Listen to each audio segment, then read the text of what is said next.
Hello, beautiful souls.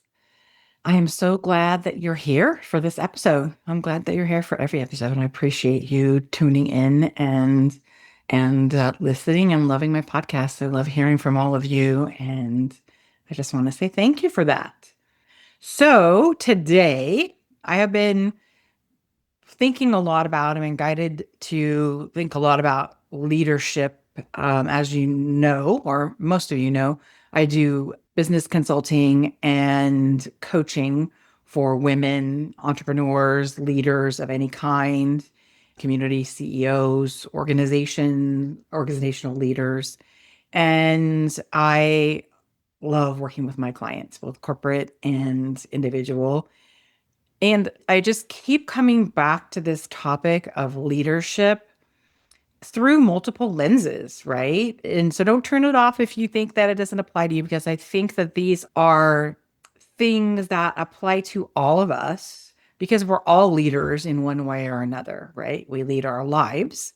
You deserve to live a life you love, which is why I named my company Lead Loving Life. And most of us lead in other ways as well, whether it's an official work capacity or a community service organization or children's PTA or sports or any of those things.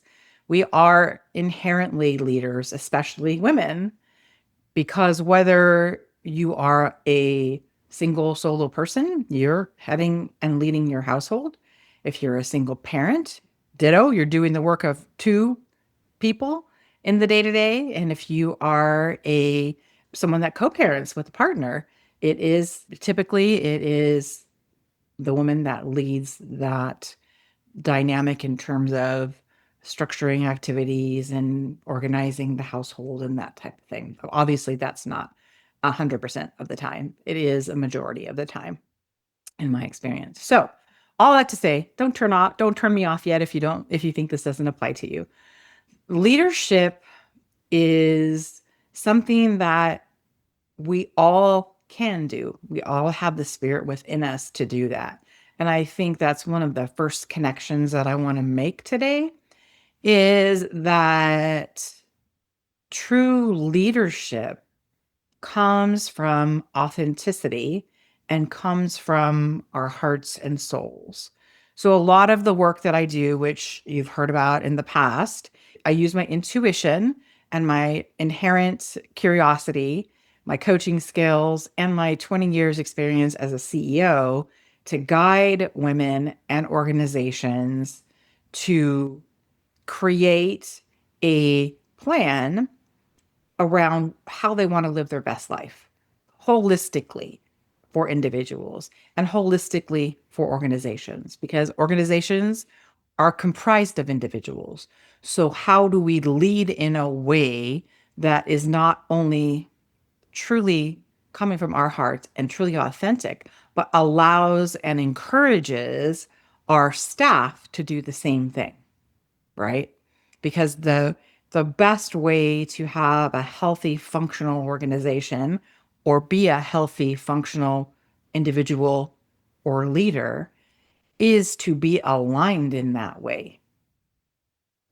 Because when we come from our values and our truest, deepest selves, knowing our own integrity and living from that, that is when impact is made.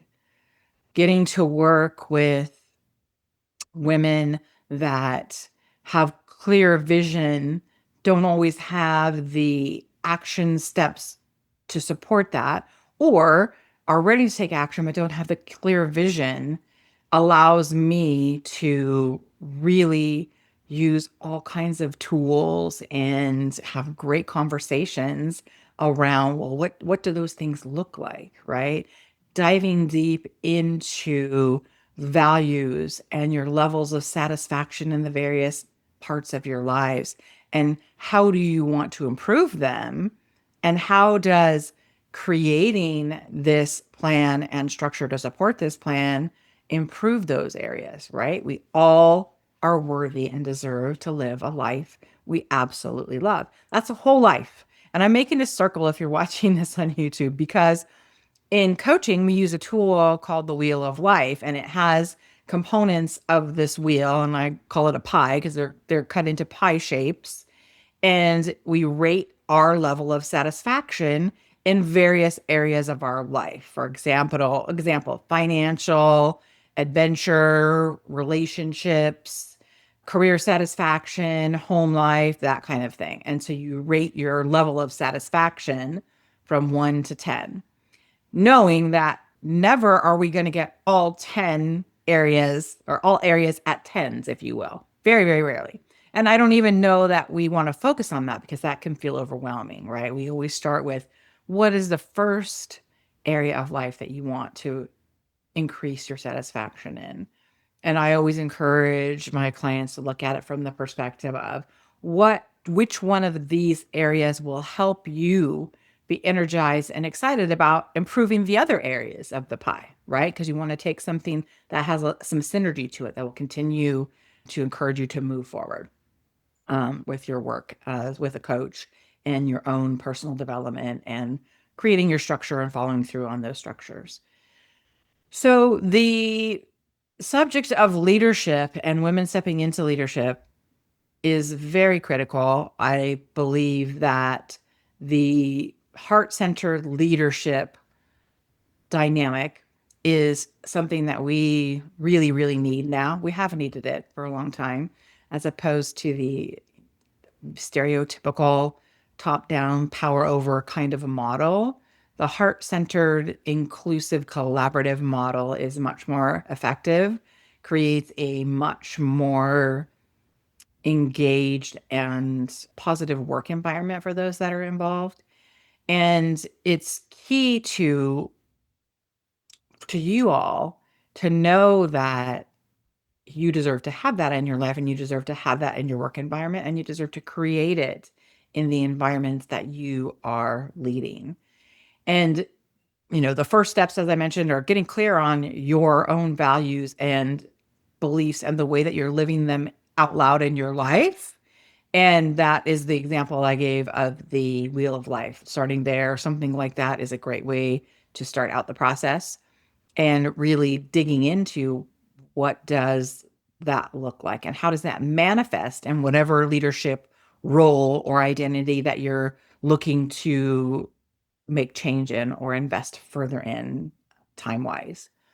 So I encourage you to be very clear about that and those, that being your integrity and those being your values. And then taking it up a level and looking at how you're living those out loud. If you say that you value spending time with your friends and family, how do you see that? Do you look at your calendar and you see time carved out for specific family entities, or do you see that you're working 12 hours a day, 6 days a week, and the seventh day is just recovering and getting caught up and ready for the next business day? Or do you see special events with your family and friends, soccer games for your kids, back to school nights for your kids, wine tasting with your friends, a hike with your friends? If you look at your calendar, a calendar is a very visible tool to determine how you're spending your time. I encourage people to look at that, especially when they're doing this values work, because it's one thing to say and list your values. That's another thing to look and see how are they actualizing in your life. So by doing that and encouraging the people around you to do that, whether it's your staff or a community service organization that you're involved with, it really helps shed some clarity on where you're choosing to spend your energy. And in a leadership role, it is critical to show up consistently and be open for conversation and learning about each other, learning about projects, learning about next steps in a project, learning about the vision for the company, whether it's yours or someone else or your department. What is the vision that has been cast? What are the plans to get there? What is the 30-day plan, 60-day, 90-day, 1-year plan? What does that look like? And how is it structured? Where's the accountability? Who's assigned to make sure these things are done? And what is the accountability process? And I encourage leaders to work with a coach because that's what we do for you. is we help you. We're part of the process in facilitating this process for you. And then when you have started setting goals and creating your structure, we hold you accountable and we cheer for you. We are your inspiration and your accountability and your partner, thought partner, planning partner in ways that are objective and oh so supportive. So I encourage all leaders, all women that are interested in personal or professional growth to have a coach, because it makes so much more difference when you have the accountability space and the structure support and the cheerleader. I mean, everybody needs a cheerleader. We need to hear that we're doing a great job, and we need to also hear where you need to fine tune this a little bit. And have you done this assignment? And what do you think about this?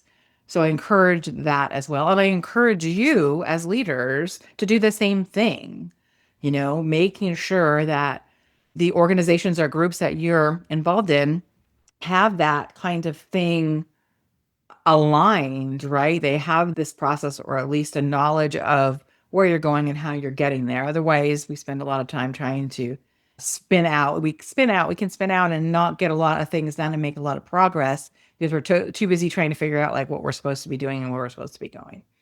So I guess the message is here. There are many messages. The biggest one is women, we need you. We need your energy. We need your authenticity. We need your gifts. We need your presence in this world. In all of the aspects that I named earlier, wherever you lead, however you lead, all of the places, because most of us do it in a number of different places in a number of different ways. So I encourage you to look at all of those and think about what is the leadership doing if it is not you? What am I doing as a leader if it is you? Are these leadership elements and people and structures actually moving us forward in the direction that we want to go, that we've chosen to go, that our mission calls us to go? And if so, great. How are we doing on that? What's the accountability structure? If there is not one, maybe you help facilitate one. And if you don't have a clear vision of what the leadership and what the organization should be moving towards, that's where you start, right? It's like, okay, we can't create a plan that I can support as a leader, that you can support as a leader, if there's no clarity around it, right? There's no, there might be an overarching vision, but if we don't understand what the impact is that we want to make, we can't create structures to support that and take actions to make that happen. And it's so important. Many of you know that taking action just to take action's sake is not very, it doesn't accomplish very much. If you take aligned action that is aligned towards moving you towards your goal, that is aligned with your values, that is aligned with the vision of the project or organization that you are leading, bingo. That's it. Aligned action, centered in authentic, heart-centered leadership with a committed team gets things done exponentially faster, more efficiently, and with bigger impact day and night. So those are the things that I want you to think about after you are finished with this podcast. I encourage you to reflect on those items, right? Like, am I being the leader that I want to? Number one, am I showing up, making the impact that I want, feeling fulfilled and feeling good doing it? Number two, if not, how do I change that? Where do I need to tweak? Where do I need to really spend some time? Do I need to hire a coach? Do I need to change coaches? Do I need to really, really spend some time and invest some money in this? Or number three, yes, I am moving forward. I have the goals laid out, the action steps laid out. I'm moving along and things are going well. Either of those cases, at least give yourself a hand, pat yourself on the back because you're aware. You have the personal reflective ability to be able to see those things. And based on those three scenarios, there are many more, but that's three basic options. That's how you decide what to do next. And I encourage you to spend some time thinking about this. If you're driving in the car right now or on a walk or a run, after the episode is over, think about it. If you have any questions or I can help you or you want to do a free connection call, you can DM me on Instagram at Lead Loving Life, or I'll have a link below in the show notes that you can click on to schedule some time to talk. If you want to do a one-on-one strategy session with me to talk something through, the link's down below as well. And as always, I love being here for you. I love supporting you in any way that I can. And I would love to talk to you further if you desire. So I hope this was helpful today for you. I really feel like I've been getting a lot of guidance on this, and I've been hearing questions around it, and it's just kind of a vibe in the air. We're looking for alternative ways of leadership, or we're looking to fine tune our ways to lead and being aligned and taking aligned action, being soul aligned. Soul plus strategy equals alignment. And that's how we move this forward. This is how we move our vision for our lives forward. It's how we move our vision for our companies forward. It's how we move our vision for our families, our community organizations forward, is by looking at this. I'm sending you all big love, and I look forward to talking to you on our next episode. Have an amazing week.